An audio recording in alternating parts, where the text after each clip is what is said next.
கருமேகம் போல நீர் இல்லை, அலைக்கடல் அடங்குமோ அதிகார குரலுக்கு? எப்போதும் நீரின் வீழ்ச்சி நீதானே, உன்னை நீந்தி கடக்க முடியாதே.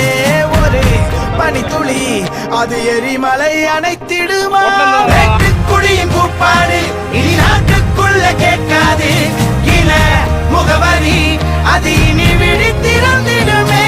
வெட்டுக்குடியின் கூப்பாடு இனி